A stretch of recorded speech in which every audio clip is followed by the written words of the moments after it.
le Créateur de l'univers, notre Père céleste, nous voici tes enfants à tes pieds en ce moment béni. Nous recherchons ta face ce matin. Merci pour cette grâce que tu nous accordes. Nous avons eu la chance d'être là. Il y a d'autres qui sont passés de la vie autre part.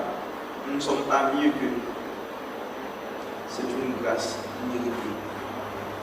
En ce moment, notre Père céleste, assistez-nous, accompagnez-nous dans ta parole. Permets que nous puissions comprendre, saisir, capter tes mots, ta parole qui est une lampe à nos pieds, qui doit nous éclairer chaque jour. Acceptez-nous, Seigneur. Nous ne sommes pas dignes, nous ne sommes pas bons pour te prier, mais avec grâce par ton Fils Jésus, nous faisons cette prière. Accorde-nous la paix, la joie, pour le temps et pour l'éternité. Amen.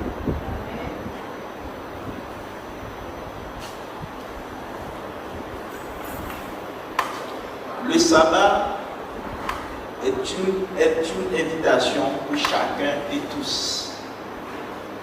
Dès la création, Dieu nous a invités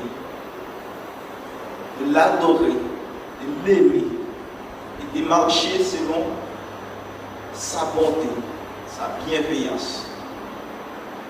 Nous, nos frères et sœurs, nous avons choisi d'écouter cette voix, la voix de suivre Dieu dans sa parole, la voix de marcher avec Dieu par sa grâce et son amour pour nous. Sur ce mot, nous souhaitons la bienvenue à chacun et tous. Bienvenue à vous.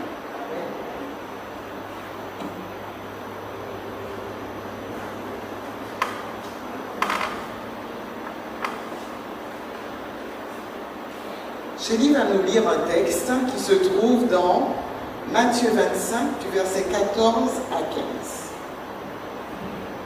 Il en sera comme d'un homme qui, partant pour un voyage, appela ses serviteurs et leur remit ses biens. Il donna 5 talents à l'un, 2 à l'autre, et un 3e à chacun selon sa capacité, et il partit. Le texte que Chélie vient de nous lire parle de la parabole des talents. Dans ce même livre de Matthieu 25, au début on parle des 10 vierges, et ensuite il y a un texte, un verset qui rappelle qu'il faut que nous puissions veiller et prier, parce que nous ne savons pas l'heure et le jour du retour du Christ. Et ensuite, le Christ enchaîne par cette parabole des talents. Il précise 3 serviteurs, un qui reçoit 5 talents, un deuxième qui en reçoit 2, et le dernier en reçoit 1. Chacun reçoit des talents. Il y a une précision dans le verset 15, qui est selon ses capacités. Souvent, on ne fait pas attention à ce petit mot. Dieu agit envers nous en fonction de nos capacités.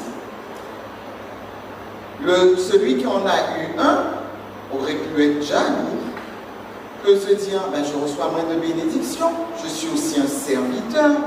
Qu'est-ce que le premier a de plus que moi? Et encore pire, qu'est-ce qu'a le deuxième pour qu'il en ait 2 et moi qu'un seul?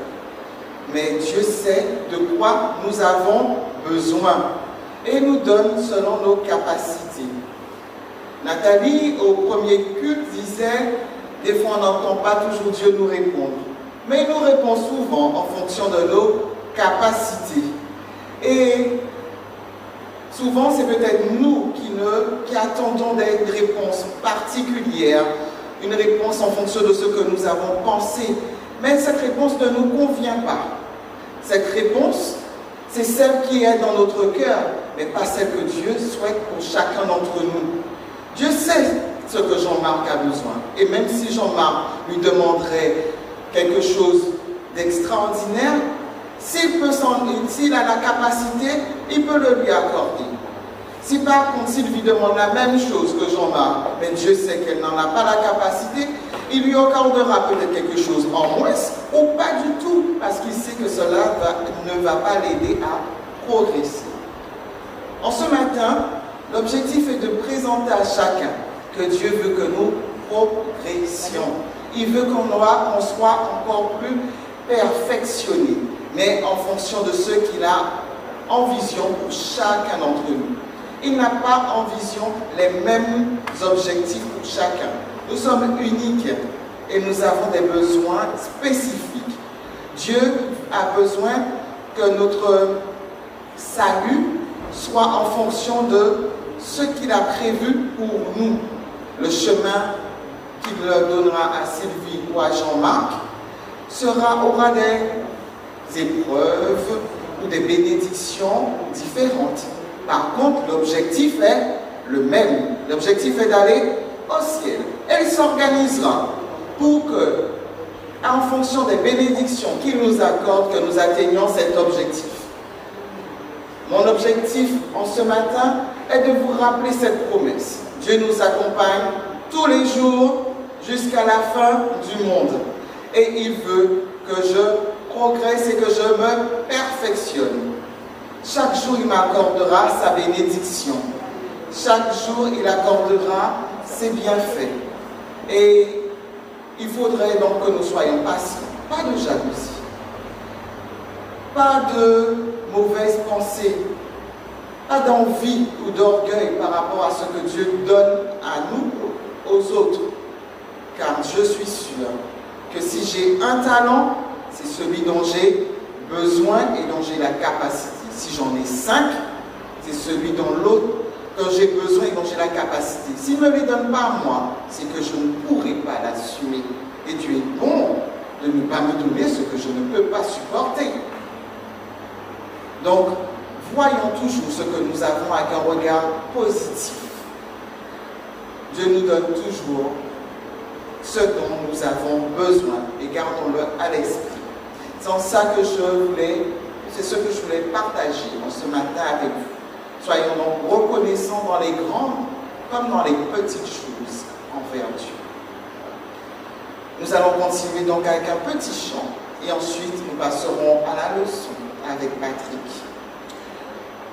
Ce thème que nous devons donc continuer à le dire fort parce que Dieu veut notre bien. Non pas seulement à nous, mais à toutes les familles de la terre.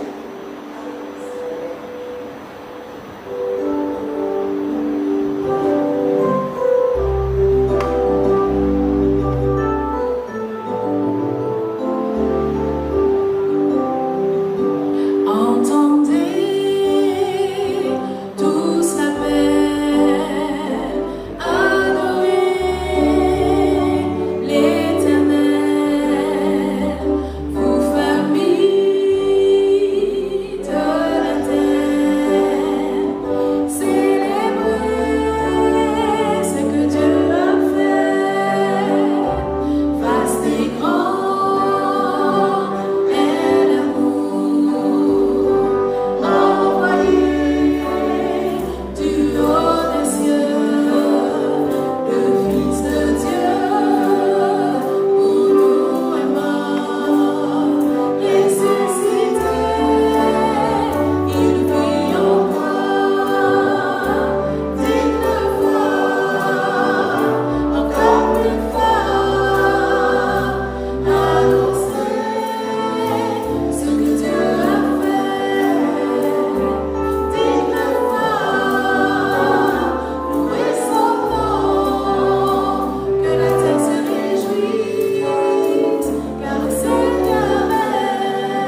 Bonjour à chacun de vous, soyez les bienvenus.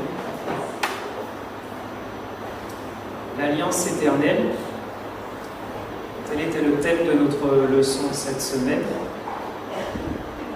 que nous allons discuter ensemble dès maintenant, pendant un bon quart d'heure.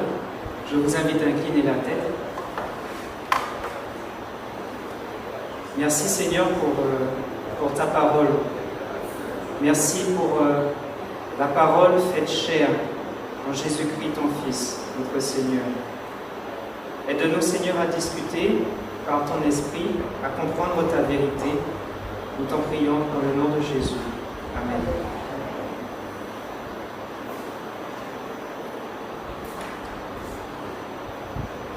Nous avons déjà commencé à aborder ce livret.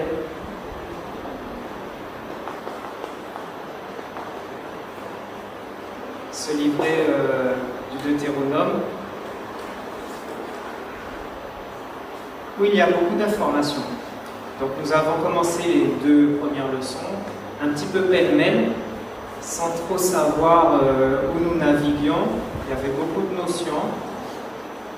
Mais le but étant, finalement, à travers l'Alliance éternelle, cette semaine, de comprendre un peu la relation que Dieu a eue avec son peuple, ou a avec son peuple, pour mieux comprendre aujourd'hui la relation que nous avons avec notre Dieu aujourd'hui.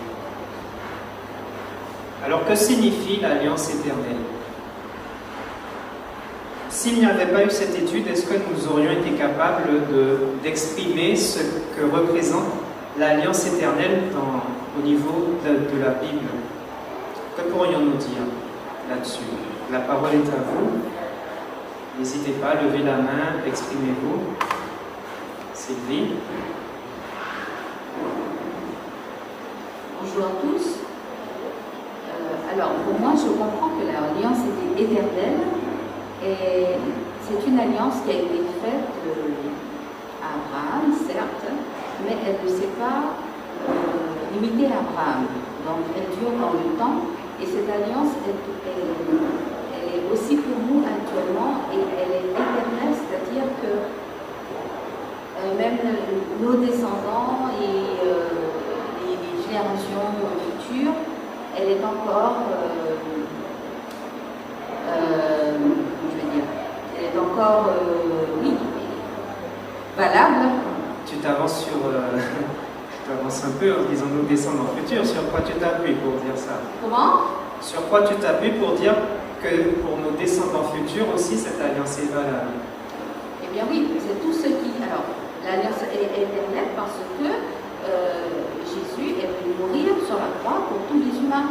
Et il offre la vie éternelle à tous les humains. Et cette promesse qu'il a faite à Abraham, eh bien, ça s'applique aussi pour toute l'humanité. C'est-à-dire jusqu'à son retour. Tous ceux qui croiront, qui seront... alors, on échappe. Tous ceux qui accepteront Jésus par la foi seront convertis, circoncis du cœur, eh bien, ils font partie de cette génération qui avait été choisie par ce peuple qui avait été choisi par Dieu et dont la promesse il avait faite à Abraham. Je te remercie Sylvie. La parole est à Robert au fond. Je retiens de ce que tu as dit. Tu as parlé de l'aspect de l'alliance perpétuelle, éternelle. Tu as dit un mot très important aussi. Tu as parlé de foi, tu as parlé de Jésus-Christ. C'est beaucoup de choses. Merci pour ton intervention à Robert. Alors, ce que je retiens, c'est surtout le fait que Dieu a décidé, avant même de la création de l'homme et de la femme, de l'humanité, d'avoir un peuple qui lui appartient.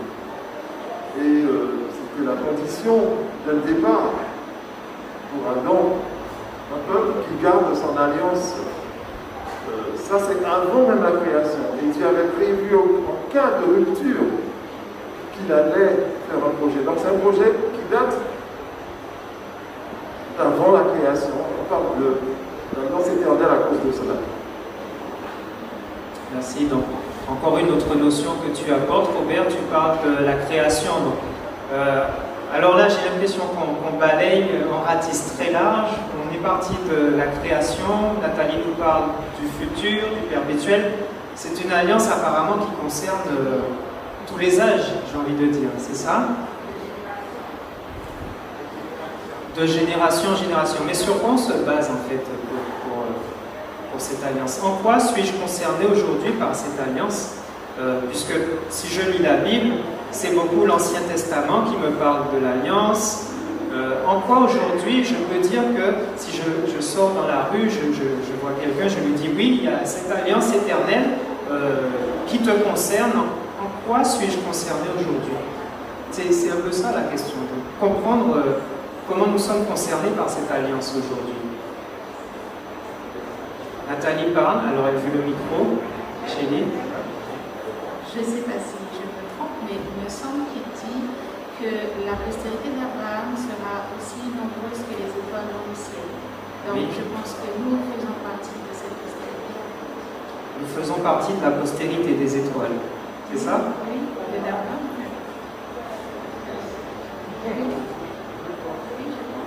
Oui, tu penses? Non, je souris, je rigole parce que tu me permets d'avoir une transition. Nous allons parler après Sylvie. Vas-y Sylvie, je t'en prie.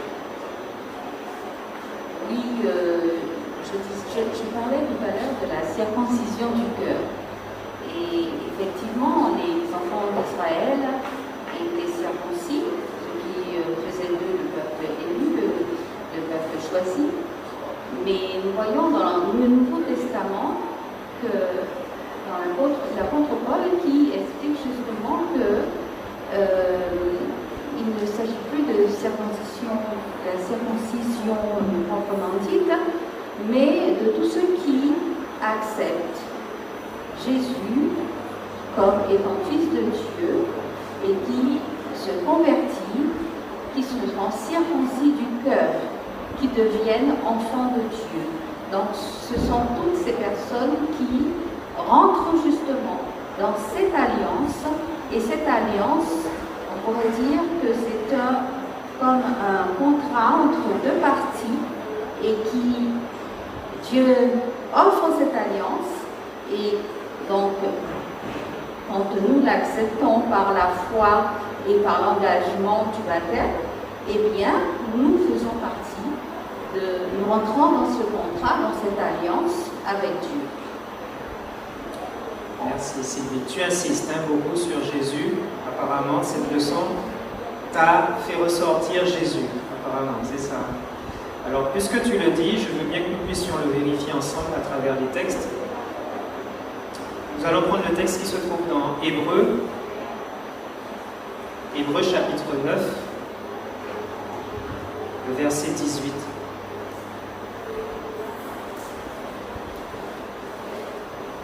Hébreux chapitre 9, verset 18.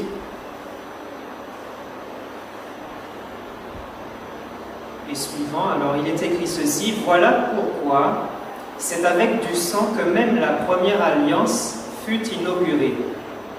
Moïse, après avoir prononcé devant tout le peuple tous les commandements de la loi, prit le sang des veaux et des boucs avec de l'eau, de la laine écarlate et de l'hysope, et il fit l'aspersion sur le livre lui-même et sur tout le peuple en disant: ceci est le sang de l'alliance que Dieu a ordonné pour vous. Si nous allons dans Exode chapitre 24, au verset 7, Exode chapitre 24, verset 7,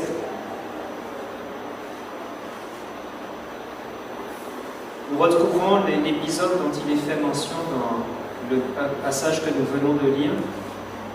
Donc Exode chapitre 24, verset 7.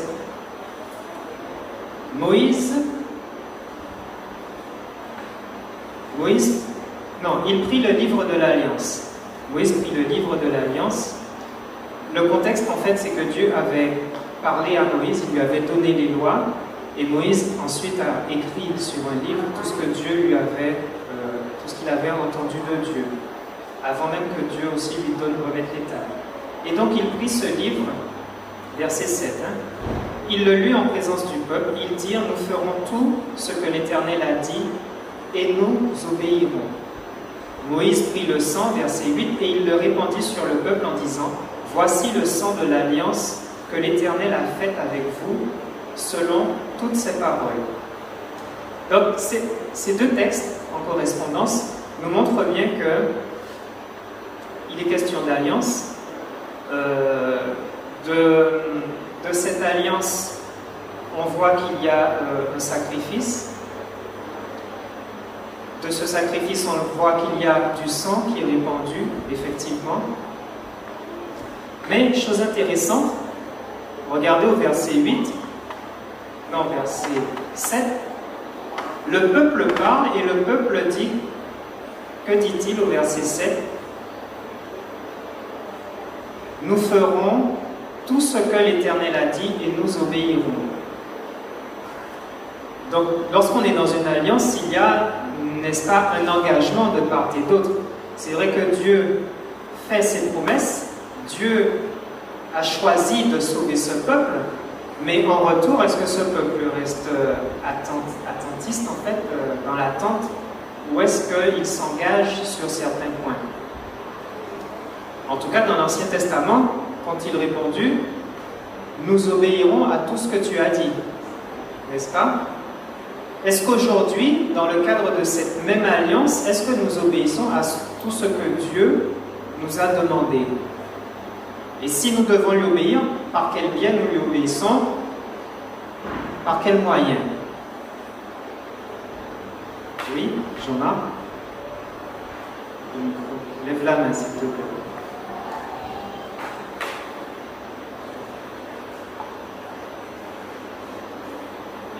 Alors, je vais revenir à ce que tu disais au départ. Sylvie avait dit que la promesse a été faite pour le peuple d'Israël au départ. C'est une alliance basée sur un territoire, sur la Canaan terrestre. Et par rapport à tout ça, on a vu l'histoire avec Moïse, avec la loi. Après, maintenant, tout le monde a droit à cette Canaan, mais cette Canaan céleste. Que la nouvelle alliance a été fondée par le sang de Jésus, mais au niveau spirituel. C'est-à-dire que ce n'était plus une alliance avec un pays, avec une terre, avec quelque chose de physique, mais c'était une alliance qui allait vers la spiritualité. Autant que le peuple avait la loi pour pouvoir obéir, ils ont dit que nous ferons ce que l'Éternel a dit, nous obéirons. Ils obéissaient pourquoi? Parce qu'ils avaient à la fin quelque chose, la Canaan terrestre, où coulait le lait et le miel. Nous, l'alliance est nouvelle, parce que c'est une alliance qui a été gravée dans notre cœur avec le Saint-Esprit, et que la promesse, c'est la Canaan céleste, c'est-à-dire de vivre éternellement avec Dieu. Là, on est dans quelque chose de plus grand. Et comme la Bible disait, et tout ce qui était l'alliance, c'était l'ombre des choses à venir. Aujourd'hui, maintenant, on l'a dans notre cœur. Donc, la première chose, c'est que c'est le Saint-Esprit qui fonctionne en nous. C'est plus nous qui fonctionnons avec Dieu, mais c'est Dieu qui fonctionne avec nous. Parce qu'il est à l'intérieur de nous. Donc, quel que soit ce que vous faites, comme l'apôtre disait, quel que soit que vous mangez, que vous dansiez, que vous le faites pour la gloire de Dieu. Alors maintenant, la particularité qu'il y a, c'est que on est sous la spiritualité, donc sous l'esprit, sous le contrôle du Saint-Esprit. Donc notre façon de fonctionner maintenant est basée que sur la foi. Alors, Jean-Marc, ce que j'ai envie de te demander par rapport à ton intervention, pour que tu précises, tu dis maintenant, mais qu'est-ce qui a changé entre les deux? Est-ce qu'Abraham ne sera-t-il pas en Canaan céleste, lui aussi? Oui, s'il te plaît, précise. Alors, l'alliance a changé, je parlais de l'Ancien Testament pour le peuple d'Israël. Ils ont eu comme base la loi, et ils ont obéi ceux qui ont obéi. Par contre, nous maintenant, la différence, c'est que le Saint-Esprit œuvre en nous. Il n'œuvrait pas à l'époque de l'Ancien Testament, parce qu'il œuvrait sur un certain nombre de personnes, sur ceux que Dieu avait choisis pour pouvoir amener la connaissance à son peuple. Maintenant, tous, Jean 3,16 nous dit quiconque croit. Et c'est par rapport à cela. Oui, Abraham va être dans la Canaan céleste. Oui, tous ceux qui l'ont précédé ou succédé iront dans la Canaan céleste. J'ai pas vu autrement. Par contre, on parle de nous actuellement par rapport au Deutéronome, quel rapport on peut faire par rapport à la loi qui a été promulguée sur le mont Sinaï et la loi après par le Saint-Esprit. À chaque fois on a la loi, on a la première copie de Saint-Esprit et on a ici la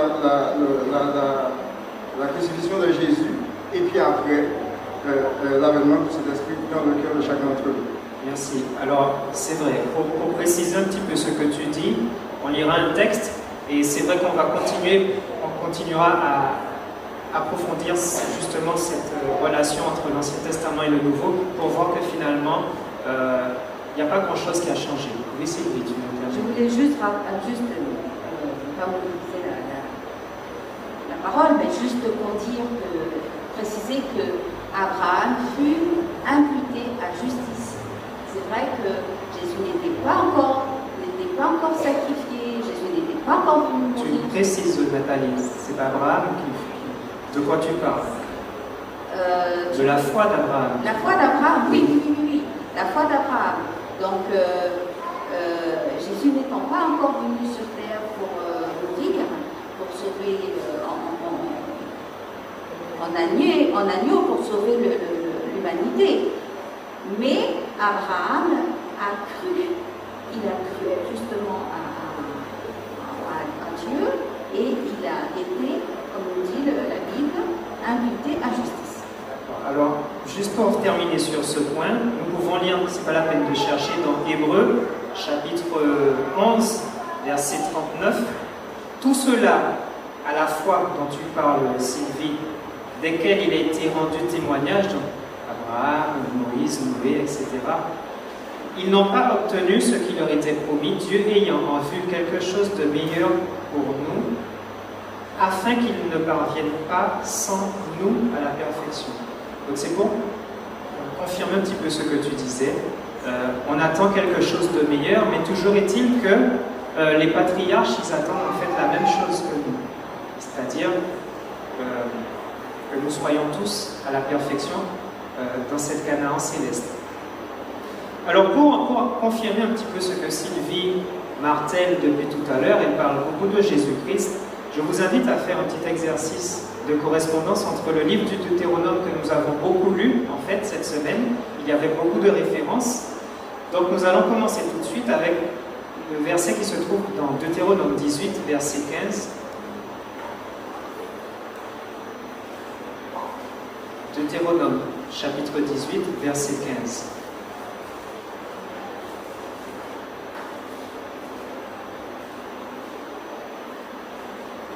On lit « L'Éternel, ton Dieu, te suscitera du milieu de toi, d'entre tes frères, un prophète comme moi, vous l'écouterez. » Le contexte du livre de Deutéronome, c'est beaucoup Moïse qui parle au peuple. Dieu a donné ses ordonnances, sa loi à Moïse, et Moïse redonne au peuple la loi telle que Dieu lui a donnée. Il lui a donné une première fois, il lui a donné une deuxième fois, juste avant qu'il ne rentre en Canaan. Ça, on l'a vu cette semaine. Et là, c'est Moïse qui, dans tout ce que Dieu lui a dit, il le présente au peuple et il dit encore « L'Éternel, ton Dieu, te suscitera du milieu de toi, d'entre tes frères, un prophète comme moi, vous l'écouterez. » Gardez toujours la page du Deutéronome et nous irons dans Jean 17, verset 8. Jean chapitre 17, verset 8.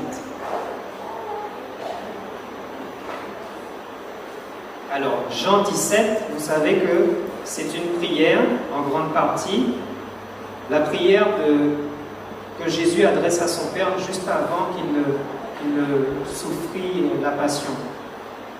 Donc il fit cette prière en présence des disciples. Et dans cette prière, voici ce qu'il dit au verset 8 de Jean 17. Je suis dans le... Si vous pouvez lire avec moi, s'il vous plaît, si vous avez trouvé. Car je leur ai donné les paroles que tu m'as données, et ils les ont reçues, et ils ont vraiment connu que je suis sorti de toi, et ils ont cru que tu m'as envoyé. Jésus parle, il parle à son Père, il parle des disciples, et il dit à son Père, ils ont cru que tu m'as envoyé.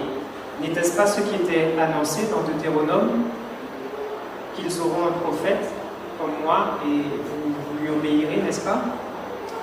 Continuons sur cette même lancée. Allons au chapitre 26 du Deutéronome. Deutéronome chapitre 26, le verset 18.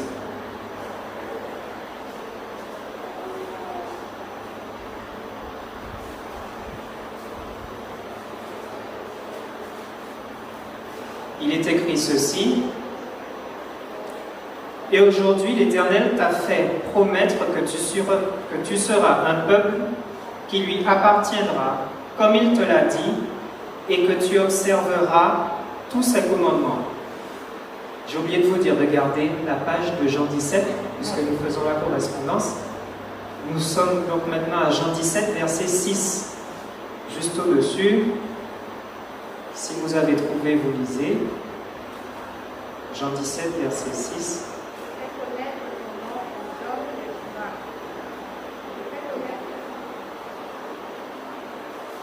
Je fais connaître ton nom aux hommes que tu m'as donnés du milieu du monde.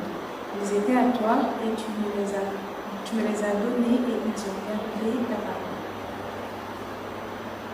Là, dans ce que Jésus dit, il y a une notion d'appartenance. Dieu a donné à Jésus, en fait, les disciples, il lui a donné un peuple. Qu'était-il dit dans Deutéronome 26, si vous regardez de nouveau? L'Éternel t'a fait promettre que tu seras un peuple qui lui appartiendra, comme il te l'a dit, et que tu observeras tous ses commandements. Jean 17, verset 6 nous dit quasiment la même chose. Ils étaient à toi, tu me les as donnés, et ils ont, qu'ont-ils fait, ces disciples? Ils ont gardé ta parole. Donc, encore une fois, cette notion d'alliance, mais ce n'est pas une alliance inactive. Il y a une relation entre les deux et aussi ce peuple qui a sa part à faire, n'est-ce pas? Des commentaires là-dessus? Alors, pour avancer rapidement, Deutéronome 7, verset 6. Deutéronome, chapitre 7, verset 6.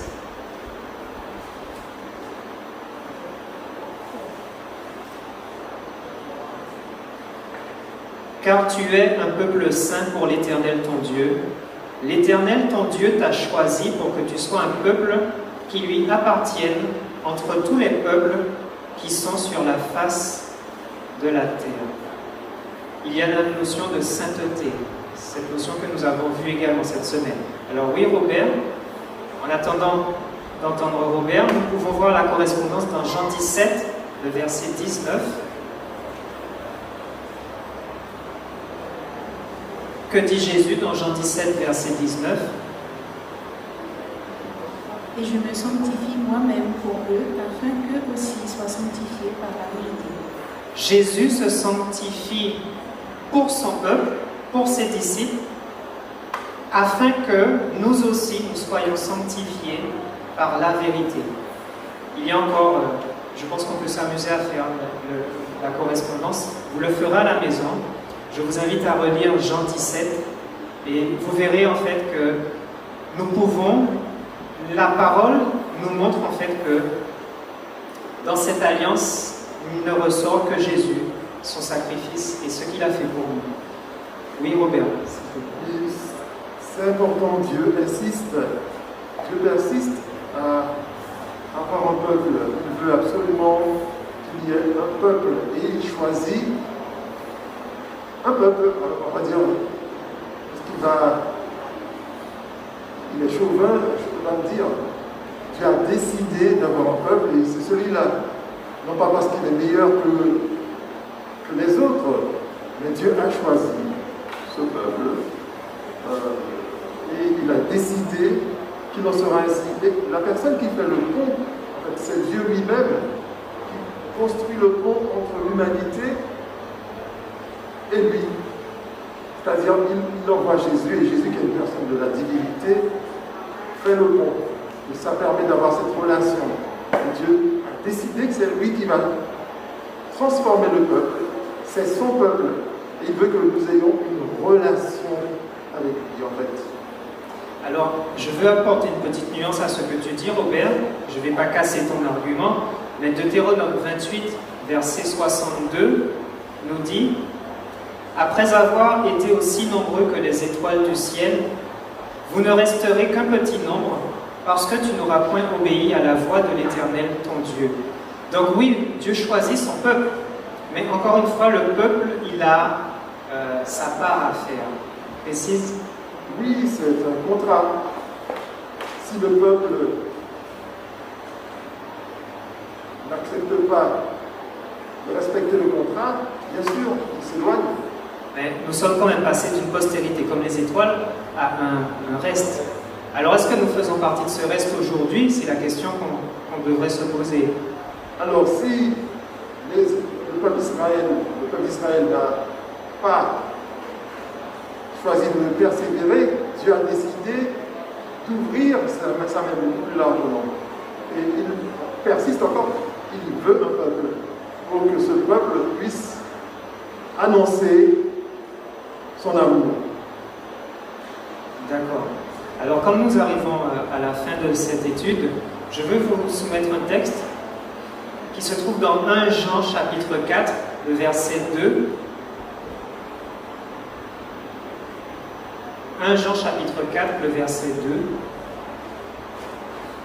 2. Reconnaissez à ceci l'Esprit de Dieu. Tout esprit qui confesse Jésus-Christ, venu en chair, est de Dieu.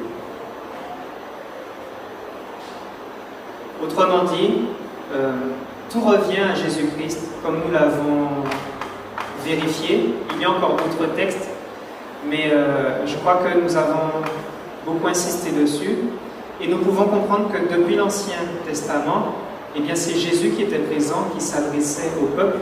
Et tout ce qui a pu être enseigné à ce peuple, c'est ce que Jésus nous enseigne encore aujourd'hui. Et en acceptant de le reconnaître comme étant venu en chair et en étant venu sorti de Dieu, eh bien, la parole parle d'elle-même. Nous reconnaissons ceci à l'Esprit de Dieu. Je vais m'arrêter ici en demandant à Dieu de nous permettre de continuer à méditer sa parole, de découvrir les vérités qu'il a encore à nous révéler par sa grâce et son esprit. Je vous remercie de votre participation. À sabbat prochain.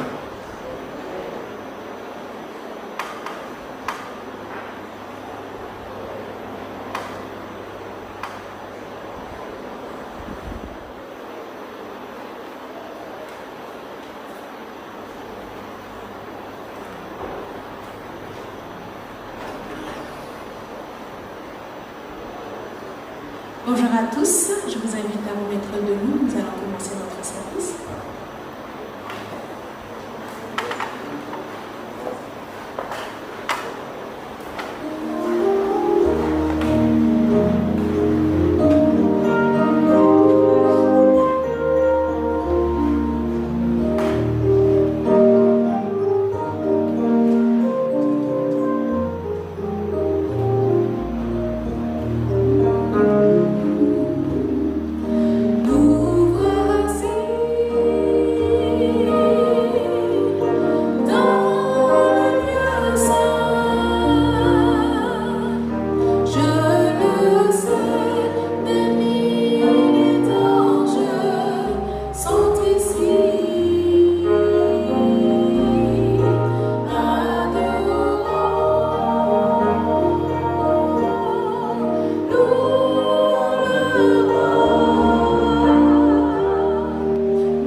Celui qui demeure sous l'abri du Très-Haut repose à l'ombre du Tout-Puissant.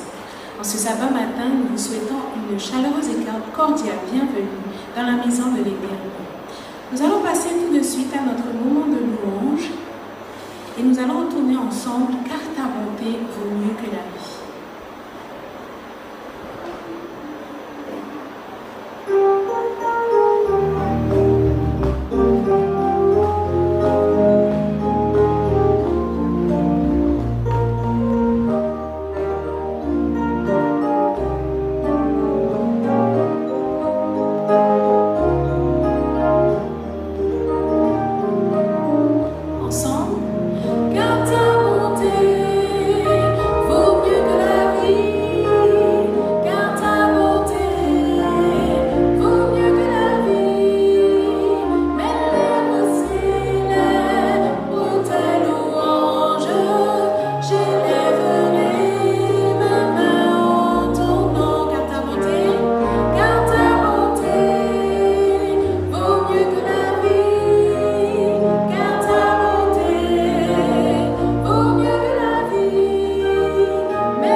Seul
Service de fidélité.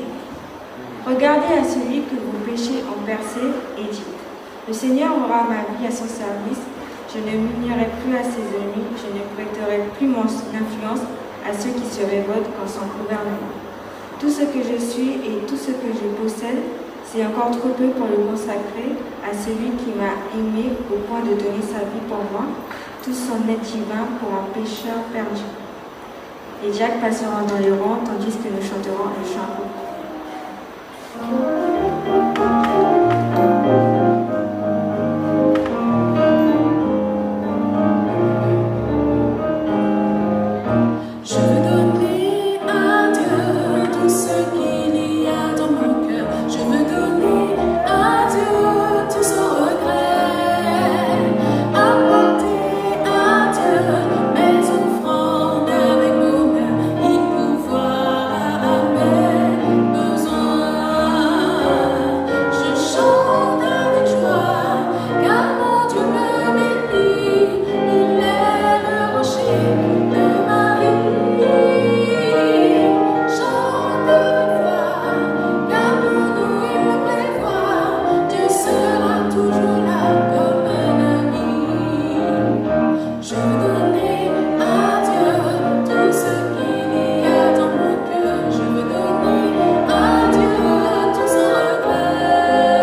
Frères et sœurs, bonjour. Bon sabbat à chacun d'entre vous.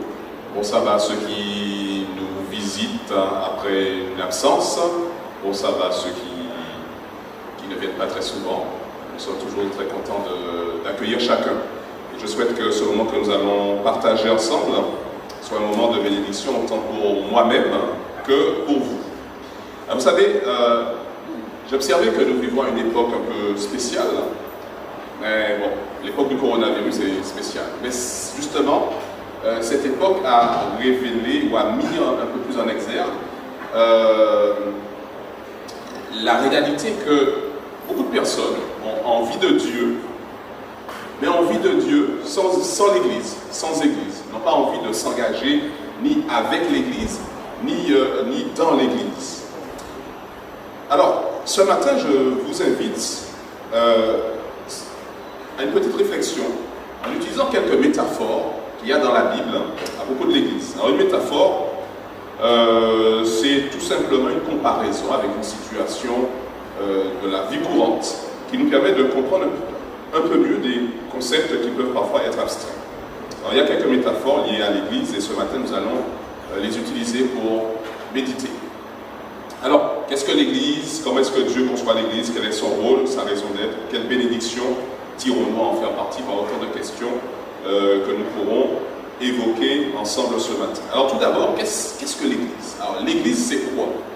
L'Église, c'est quoi? Alors, l'Église, c'est la traduction française de mot grec. Ça se dit ecclésia. Voilà. Donc, même quand vous parlez le grec, couramment, n'est-ce pas? Donc, ecclésia. Église en français. Alors, ecclésia, c'est tout simplement une assemblée. Une assemblée. Donc, on convoque, et puis il y a des gens qui se mettent ensemble. C'est une assemblée. À partir de combien on peut avoir une assemblée? C'est le pluriel. Deux personnes peuvent faire une assemblée. D'accord? Donc, l'Église est une assemblée. Et vous savez, il y a plusieurs types d'assemblées. Il y a des assemblées qui votent des lois, il y a des assemblées qui font de la politique, il y a des assemblées qui sont des clubs, etc. Quelle est la situation de l'Église parmi toutes ces assemblées? Alors, il y a un texte qui, à mon avis, définit bien ce que c'est que l'assemblée de l'Église telle que le définit la Bible. C'est Acte 2, verset 47. Acte 2, verset 47. Cherchez dans la Bible, ou alors si on affiche à l'écran, vous pourrez regarder directement. Acte 2, verset 47.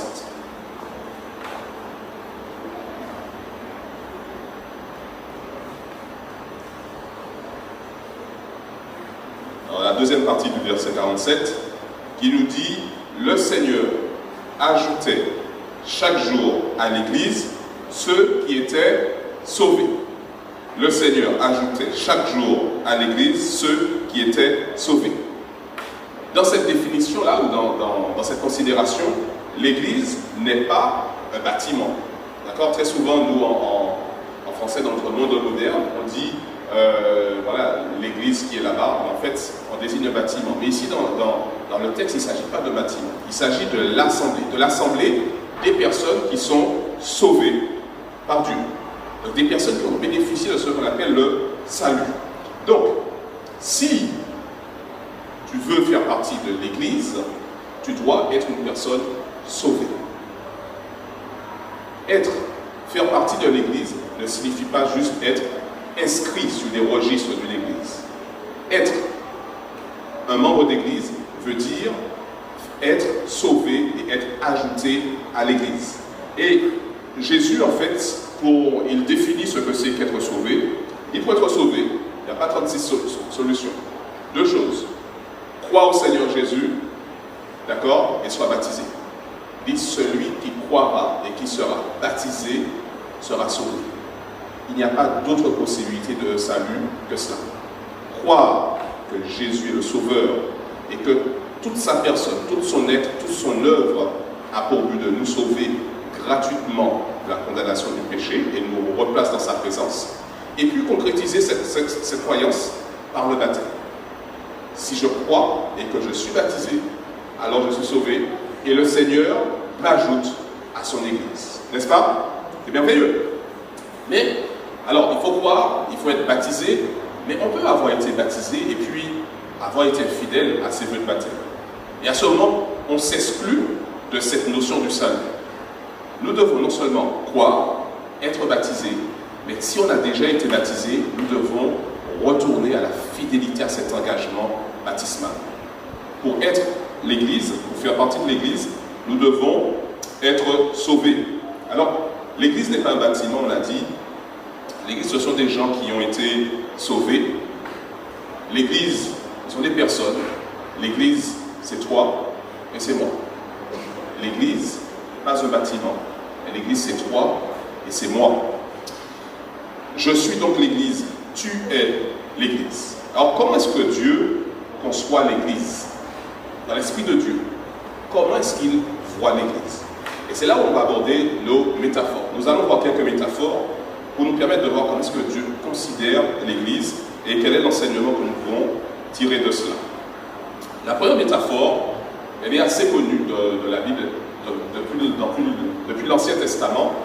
Chaque fois que Dieu sauvait des personnes, il en parlait avec des termes de ma fiancée, celle que j'aime, ma femme, etc. D'accord? Donc, l'une des métaphores, c'est que l'Église, c'est l'épouse du Christ. On peut trouver une référence à cela dans Apocalypse, on en parle, dans l'Ancien Testament, on en parle. Mais il y a un texte que je voudrais partager avec vous ce matin. Donc, c'est Éphésiens 5, verset 25. Alors, c'est parmi les plus beaux textes de la Bible. Éphésiens 5, si vous le lisez, c'est parmi les plus beaux textes. Notamment le verset 22, si vous avez l'occasion de le lire. Bien, alors je lis ça en souriant, parce que à la sortie, je peux me faire lyncher par certaines personnes. Alors, le texte, en fait, il dit la chose suivante. De même que l'Église, en verset 24, pardon, j'ai dit 25, verset 24. De même que l'Église est soumise à Christ, les femmes aussi doivent l'être à leur mari en toutes choses. Il est beau le texte, n'est-ce pas? Mais on ne va pas le considérer ce matin. Ce n'est pas ce qui nous intéresse. Ce qui nous intéresse, c'est comment est-ce que Christ considère l'Église. Alors, le modèle, en fait, de Christ qui considère l'Église sera le modèle du mari en relation avec sa femme. Et pas l'inverse. Ce n'est pas le mariage qui est le modèle de comment Christ considère l'Église. C'est exactement l'inverse. Alors, Marie, aimez vos femmes comme Christ a aimé l'Église. Et s'est livré lui-même pour elle afin de la sanctifier par la parole, après l'avoir purifiée par le baptême d'eau, afin de faire paraître devant lui cette Église glorieuse, sans tache, ni ride, ni rien de semblable, mais sainte et irrépréhensible. Ce texte, d'emblée, il nous dit que Jésus, il aime l'Église. Christ aime l'Église, par-dessus tout. Christ est amoureux de l'Église. Et c'est qui l'Église? C'est toi et c'est moi aussi, n'est-ce pas? Christ est amoureux par-dessus tout, un amour fou, amoureux de l'Église. En plus, ce texte, il nous dit la chose suivante, c'est que Christ est soumis aux besoins de son Église. Christ est soumis aux besoins de son Église. Le roi de l'univers se soumet aux besoins de son Église. La preuve, c'est que dans sa divinité, il a consenti à laisser sa gloire divine et à s'incarner dans un humain pour pouvoir racheter l'Église, pour pouvoir former l'Église, pour pouvoir montrer qu'il aime l'Église.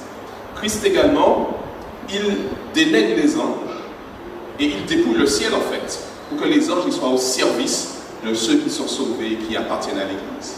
N'est-ce pas? Donc, Christ et tout le ciel, toute la divinité est soumise aux besoins de l'Église. Christ est soumis à tes besoins.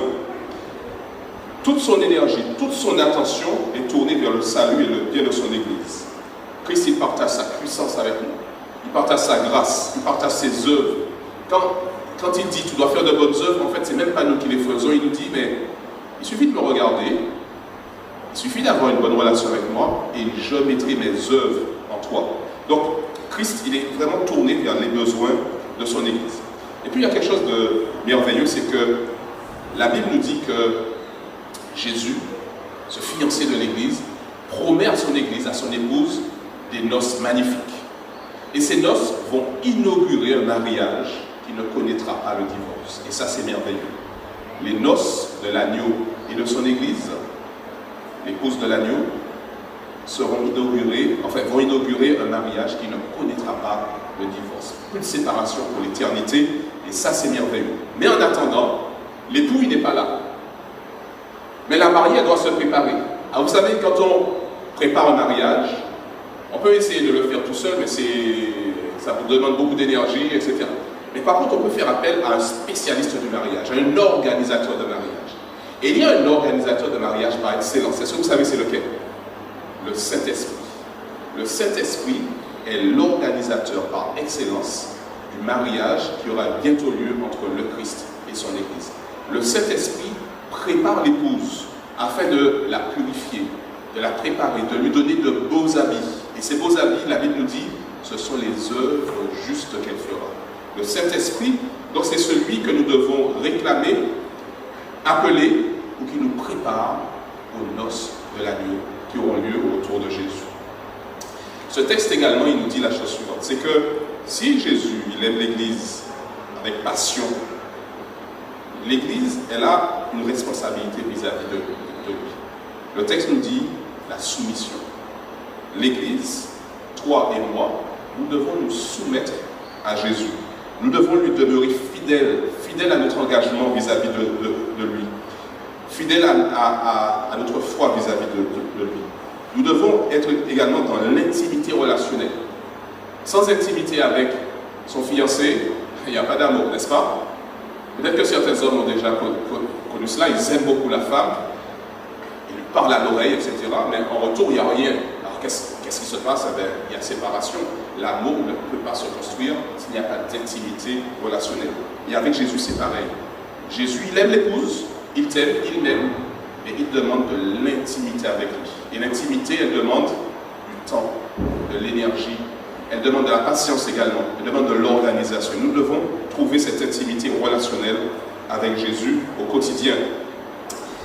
Jésus réclame également de la part de son épouse de la pureté, de la dévotion. Voilà autant de choses que cette métaphore, elle nous demande. La deuxième métaphore que nous pouvons trouver dans la Bible, enfin une autre métaphore, c'est celle de troupeau de Dieu. Alors dans 1 Pierre 5, verset 2, on nous dit que l'Église, c'est le troupeau de Dieu. Voilà comment c'est dit. Paissez le troupeau de Dieu, voilà, c'est affiché à l'écran, donc n'hésitez pas à regarder l'écran. Paissez le troupeau de Dieu qui est sous votre garde, non par contrainte, mais volontairement, selon Dieu, non pour un gain sordide, mais avec dévouement. On nomme l'Église le troupeau de Dieu. Alors le troupeau de quoi? Le troupeau de brebis. Je suis l'Église, tu es l'Église, donc nous sommes des brebis dans le troupeau de Dieu. Cette manière d'exprimer justement ce qu'est l'Église dans la pensée de Dieu nous dit d'emblée que Dieu est le propriétaire de l'Église. L'Église n'appartient pas à un homme. L'Église ne peut pas appartenir à un homme. Dieu est le propriétaire de son troupeau. Et Jésus en est le berger, celui qui prend soin de son troupeau, qui l'entoure, qui le soigne, qui le nourrit. Cette référence à un troupeau nous dit qu'en fait, l'Église, elle est fragile. L'Église est fragile, elle est menacée, elle est toujours en danger. Et Jésus, il dit qu'il est le berger qui protège, qui conduit.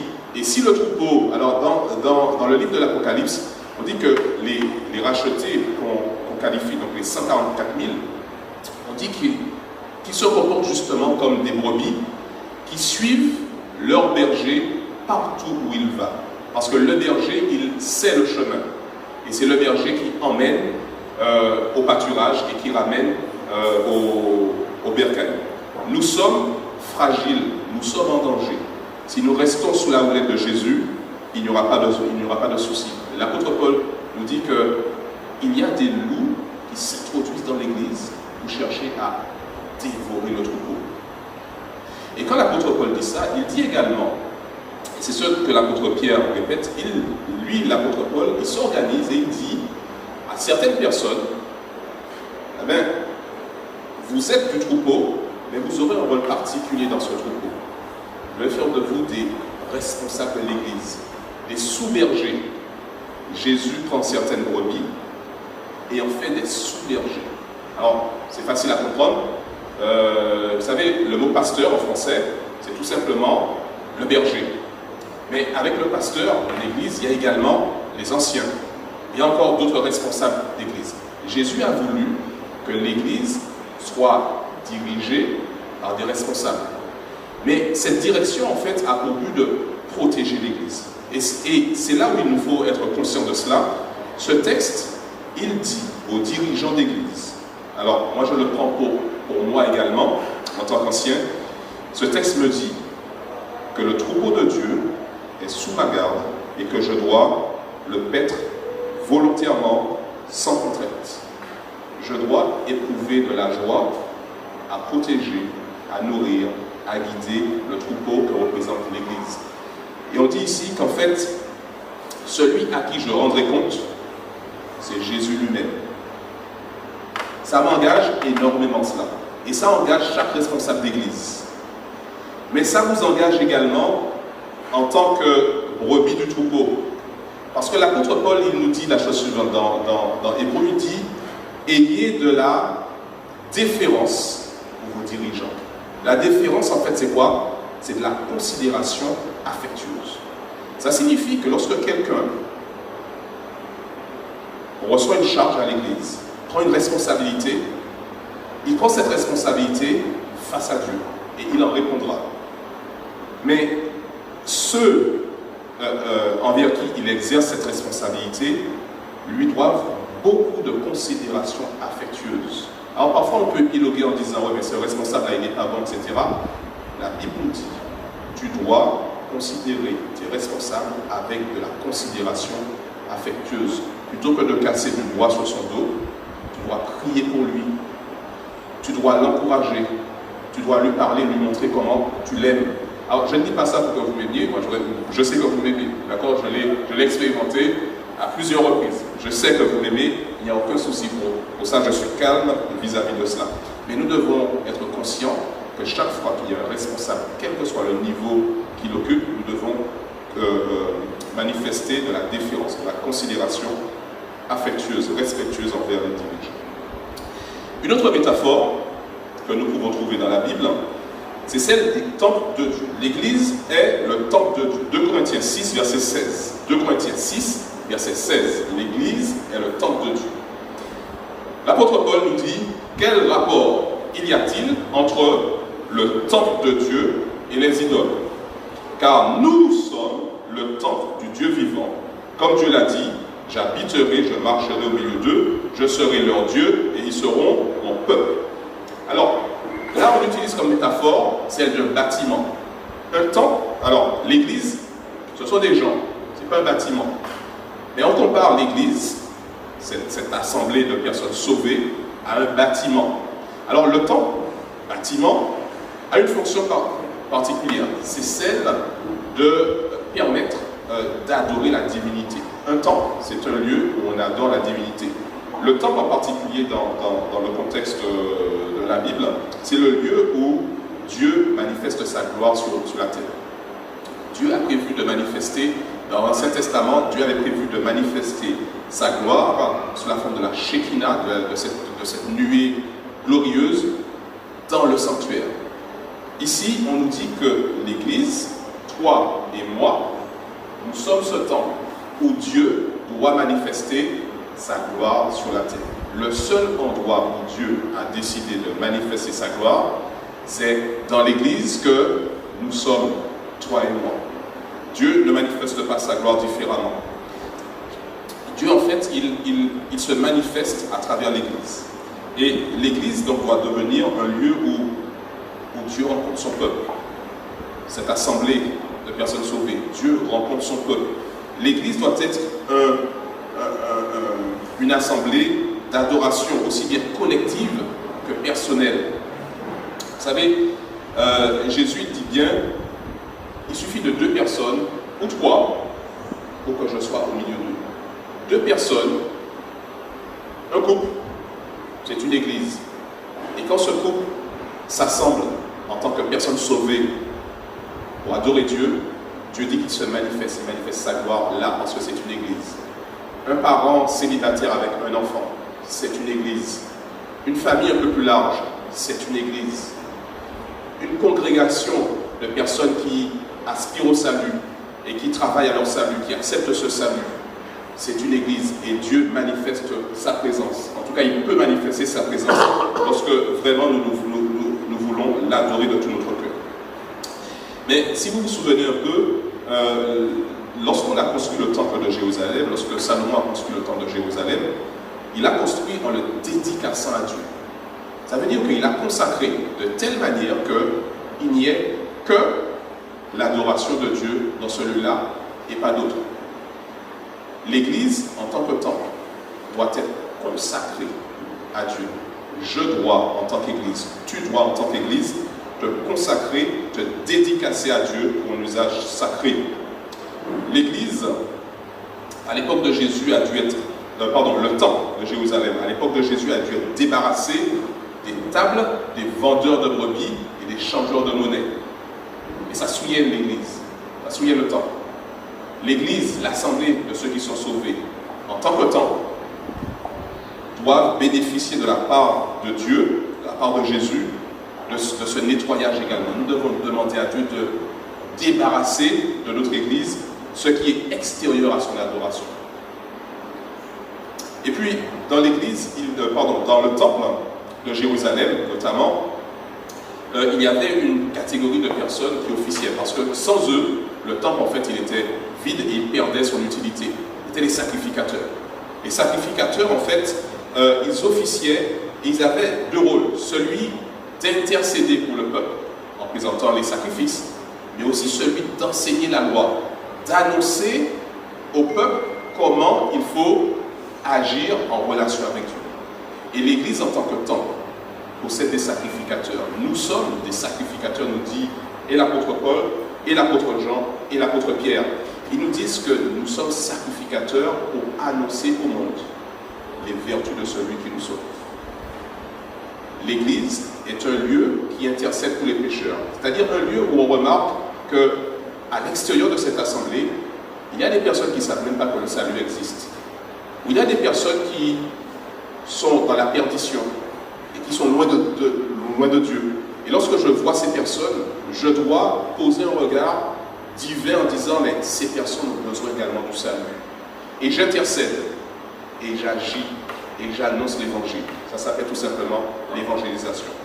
L'Église est le temple où Dieu manifeste sa gloire, mais où Dieu également, où les sacrificateurs que nous sommes, peuvent intercéder et enseigner, évangéliser le monde. Une dernière métaphore que nous verrons ce matin, c'est l'Église en tant que corps du Christ. Alors 1 Corinthiens 12, verset 27. 1 Corinthiens 12, verset 27 nous dit, vous êtes, 1 Corinthiens 12, verset 27, vous êtes le corps du Christ. Et vous êtes ses membres, chacun pour sa part. L'Église est le corps du Christ.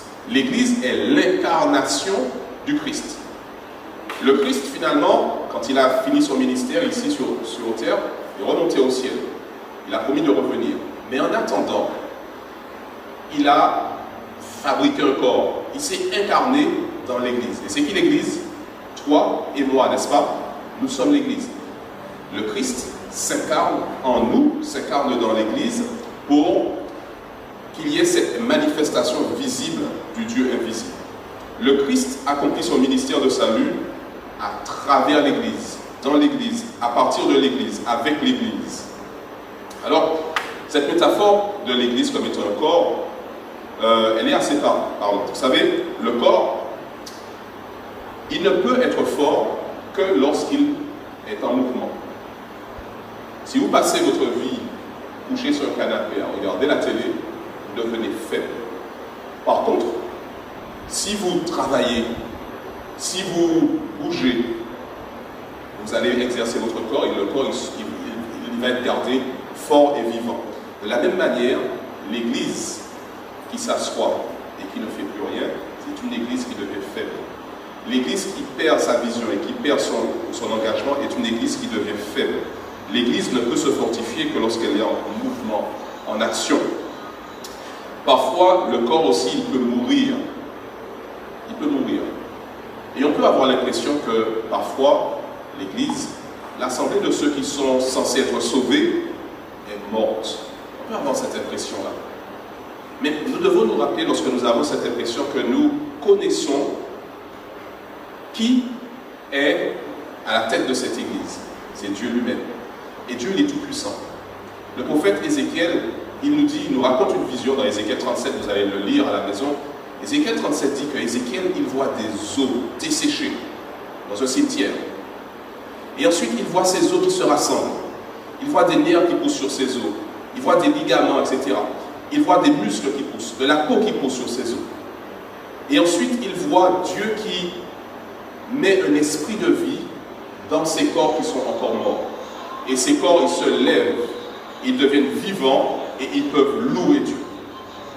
Si vous avez l'impression que l'Église, l'Assemblée, elle est morte, si vous avez l'impression que vous-même, que moi, nous sommes morts, rappelons-nous que nous avons un Dieu qui peut ressusciter les morts et qui peut nous redonner vie, qui peut redonner vie à l'Église, si nous lui demandons d'agir de cette manière. L'Église en tant que corps nous permet de réfléchir également au fait que l'action de l'Église, c'est finalement, et ceux qui rendent l'Église vivante, c'est l'action conjuguée de tous ses membres.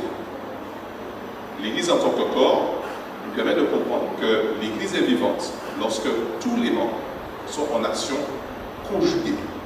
Vous savez, dans le corps, j'ai cherché hier soir un petit peu combien de membres il y a. Alors je mets membres entre guillemets, parce que dans membres, je mets, alors pas seulement les membres, etc., mais je mets les différentes parties du corps qui pourraient fonctionner de manière un peu indépendante. On sait bien que ces parties ne sont pas indépendantes. Alors j'ai trouvé, donc il y a 78 organes dans le corps, 78. 639 muscles, qui sont également des organes, chacun. Et puis 206 os, des os, 206 os. Ce qui fait, au total, dans le corps, 923 membres. Ça veut dire qu'il y a de quoi faire, n'est-ce pas? À l'église des Amandiers, nous ne sommes même pas 200 membres. Il y a de la place pour 923 membres dans le corps de Christ, ici aux Amandiers. Dans l'assemblée de ceux qui sont sauvés, qui se réunissent aux Amandiers. Il y a de la place. Ça veut dire que chacun peut trouver sa place. Et Dieu a prévu que chacun a sa place. Et cette place ne peut pas être occupée par une autre personne que toi-même. Chacun a sa place et cette place ne peut pas être occupée par une autre personne que toi-même. Chacun a une fonction. Et si on arrête d'exercer cette fonction, on perd cette place, alors le corps il ne peut plus agir correctement et l'Église ne peut plus être vivante. Alors, on a parlé tout à l'heure des élections où on va nommer des responsables d'Église. Vous savez, cette commission, pour ceux qui ont déjà participé à cette commission, c'est un moment intense, très spirituel parce qu'on compte sur Dieu pour guider les choix. Mais c'est un moment également qui parfois est vécu de manière pénible, difficile. Parce que lorsque cette commission elle se réunit et que Dieu inspire qu'il y ait telle personne et qu'on voit les capacités de cette personne pour occuper une fonction, et qu'ensuite on appelle cette personne et que la personne nous dise « mais je ne veux pas, je ne peux pas, je n'aurai pas le temps, je ne pense pas que Dieu m'appelle à cela ». Mais ce vécu dans cette commission est difficile. Alors, nous aurons ce moment, et vraiment je vous invite à réfléchir à la chose suivante. Chaque fois que dans la Bible, il y a eu un nouveau ministère, par exemple, prenez l'exemple des diacres. Quand Jésus a dit à ses disciples de former l'Église, les apôtres étaient là, ils s'occupaient de tout. Et puis il y a eu un besoin qui a été manifesté. Et c'est dans ce besoin qu'on a trouvé ceux qui pouvaient répondre à ce besoin. Chaque fois qu'il y a eu un nouveau ministère, c'était une réponse à un besoin. Chaque fois que dans la Bible, on appelait quelqu'un à exercer un ministère, c'était une réponse à un besoin. Chers frères, chères sœurs, chers amis, chers membres d'église, identifie le besoin de ton église. Et quand tu l'auras identifié, pose-toi la question, est-ce que Dieu n'est pas en train de m'ouvrir les yeux pour que moi je puisse répondre à ce besoin? Nous avons des besoins et nous aurons besoin d'y répondre justement à travers cette élection, cette nomination de responsable. Quand nous allons vous appeler, ne me raccrochez pas au nez s'il vous plaît. C'est vrai, vous ne le faites jamais, vous êtes très poli, vous êtes très gentil, donc il n'y a pas de problème, ça je vous taquine. Mais voilà, pensons que si là on te dit, mais peux-tu exercer cette responsabilité, accepter cette tâche? Pensons que c'est parce que l'Église a un besoin. Et dans le besoin vient la nécessité d'un membre qui occupe cette tâche. Réfléchissons à cela. Je vous laisse réfléchir à la maison lorsque vous allez rentrer. Priez pour cette commission également. Elle va commencer ses travaux mardi soir. Mardi soir, les membres de cette commission auront un moment de prière, de consécration à Dieu, également de réflexion sur le processus qui sera fait. Et ensuite, nous allons poursuivre les travaux. Priez pour nous. Priez pour nous mardi soir, 19h. Pour terminer, l'heure étant arrivée, mais la fin du sermon également, j'aimerais vous partager avec vous un texte, donc 1 Timothée 3, verset 15, qui nous permettra de retenir une idée. Si nous avons tout oublié de ce que j'ai dit, il y a une idée que nous pouvons retenir. Et c'est celle que je vais vous proposer dans ce verset. L'apôtre Paul, il parle à Timothée, il dit, mais afin que tu saches, si je tarde, comment il faut se conduire dans la maison de Dieu, qui est l'église du Dieu vivant, la colonne et l'appui de la vérité. Ici, il y aurait beaucoup à dire. Mais ce que je voudrais que nous retenions, là, avant de partir, c'est cette expression. L'église du Dieu vivant. L'église du Dieu vivant. Cette expression, elle dit la chose suivante, c'est que l'église appartient à un seul être, c'est Dieu.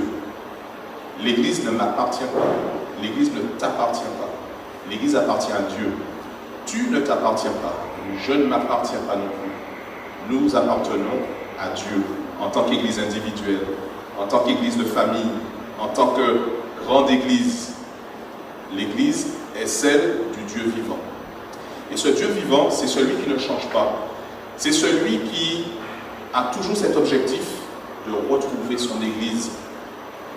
Jésus n'a qu'un objectif. Et certainement, il a hâte aussi bien que nous d'avoir cette rencontre, cette réunion lorsqu'il reviendra. C'est retrouver son église. Une église qui sert un Dieu qui est vivant. Et non pas une église qui témoigne d'un Dieu qui serait mort. Vous savez, plusieurs philosophes ont dit, mais Dieu est mort. Pourquoi est-ce qu'ils disent que Dieu est mort? Parce que l'Église n'a pas manifesté le caractère du Dieu vivant. Alors, si vous devez retenir une chose avant de partir, retenez cette invitation à rendre Dieu réel et vivant dans notre assemblée, dans notre Église. Retenez que nous ne possédons pas l'Église, mais que Dieu, le Dieu vivant, est celui qui possède l'Église et qui l'amènera à son achèvement, à sa perfection. J'aimerais pour vous engager, vous proposer de répéter après moi ce petit leitmotiv. Alors, ça dit « Je suis l'Église du Dieu vivant ». Je suis l'Église du Dieu vivant. Si vous voulez, si vous ne voulez pas, vous taisez, et si vous le voulez de tout votre cœur, dites avec moi « Je suis l'Église du Dieu vivant ». Encore une fois, je suis l'Église du Dieu vivant. Amen, chers frères et sœurs. Que le Seigneur fasse mûrir cette réflexion sur l'Église dans votre cœur, dans votre esprit, et que vous acceptiez d'être vraiment ces membres de l'Église du Dieu vivant. Amen.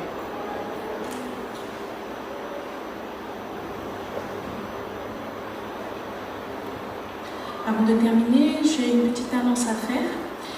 Cet après-midi, tout le personnel de santé est invité à partir de 15h jusqu'à 18h au foyer de la Madeleine pour un moment de prière et de rafraîchissement spirituel dans le cadre de la crise sanitaire. Cet après-midi, de 15h à 18h. Pour terminer, je vous invite à vous mettre debout au foyer de la Madeleine. Je vous invite à mettre debout et nous entonnerons ensemble le cantique 215.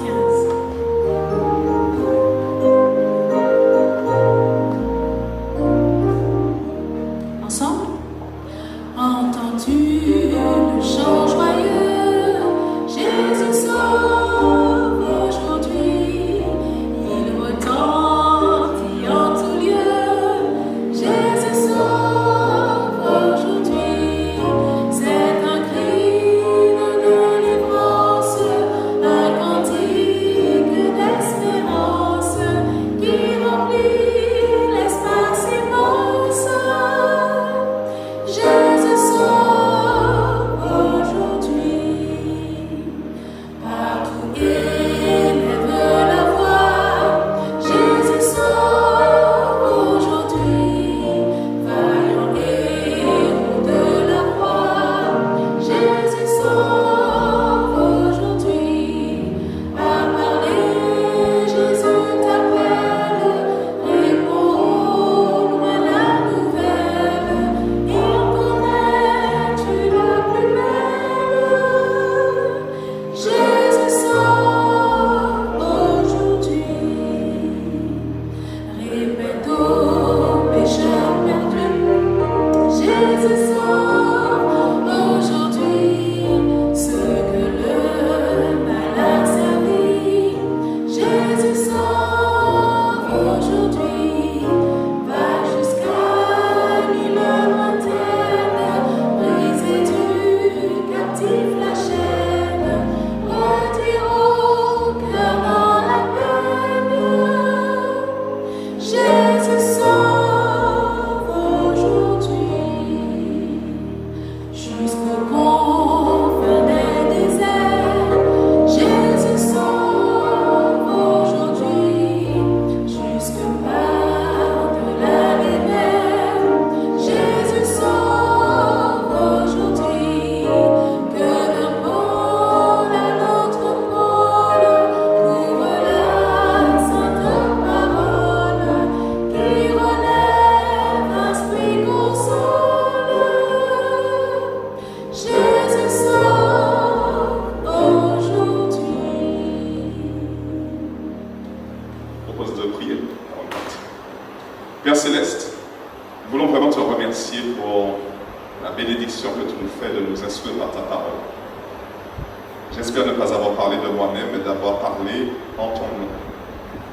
Merci parce que, même si ce matin nous avons peut-être été bousculés, mais tu nous invites à nous repositionner, à nous concentrer sur toi-même, qui tu es et ce que tu attends de nous. Bénis ton Église. Bénis chaque membre de cette Église. Chacun qui a ce désir d'appartenir à ton Église, qui est en train de se préparer peut-être, ou qui est parti et qui a ce désir de revenir dans ton Église. Bénis également tous ceux qui acceptent